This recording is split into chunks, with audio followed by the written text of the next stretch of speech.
Dans cette vidéo, nous allons aborder la notion de mouvement et nous poser la question de savoir comment étudier le mouvement d'un corps. Pour étudier le mouvement d'un corps, il faut commencer par définir ce corps. Si nous prenons l'exemple du bus en mouvement avec ses passagers, nous pouvons choisir d'étudier le mouvement du passager A immobile dans le bus, ou le mouvement du passager B se déplaçant vers l'arrière du bus, ou même le mouvement du passager C resté immobile sur le trottoir. Le corps dont nous choisirons d'étudier le mouvement est appelé le système étudié.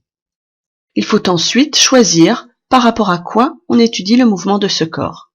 Effectivement, le mouvement du passager A par rapport au chauffeur du bus est différent du mouvement de ce passager A étudié par rapport au passager C resté sur le trottoir. Il faut donc choisir un objet comme référence. Cet objet est appelé le référentiel. Voici quelques exemples de référentiels. Si l'on choisit par exemple d'étudier le mouvement d'un objet situé sur la Terre, le référentiel est le référentiel terrestre. Il s'agit du référentiel constitué de la Terre ou de n'importe quel objet fixe par rapport à la Terre. Pour étudier le mouvement de la Lune ou d'un satellite de la Terre, le référentiel choisi en général est le référentiel appelé géocentrique, un référentiel constitué du centre de la Terre et de 3 étoiles lointaines fixes. Pour étudier le mouvement des planètes autour du Soleil, on choisit en général le référentiel héliocentrique constitué du Soleil et de 3 étoiles lointaines fixes. Une fois le système étudié défini, le référentiel choisi.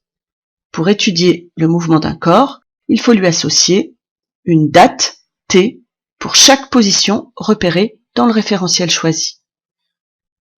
On définit ainsi ce que l'on appelle le repère de temps et l'instant d'origine.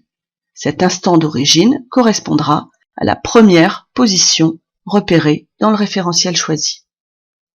Pour décrire le mouvement étudié, nous disposons de plusieurs caractéristiques. La première étant la trajectoire. La trajectoire est la ligne formée par l'ensemble des positions successives occupées par un point du corps étudié au cours de son mouvement. Si la trajectoire est une droite, le mouvement sera qualifié de rectiligne. Si la trajectoire formée par l'ensemble de ces positions est un cercle, on dira que le mouvement est circulaire. Si cette trajectoire est une courbe quelconque, le mouvement sera appelé curviligne. Nous disposons également d'une deuxième caractéristique. Il s'agit de la vitesse du corps au cours de son mouvement. Cette vitesse, entre les instants T1 et T2, est donnée par la relation V égale D sur T2 moins T1. D représente ici la distance parcourue entre les positions 1 et 2.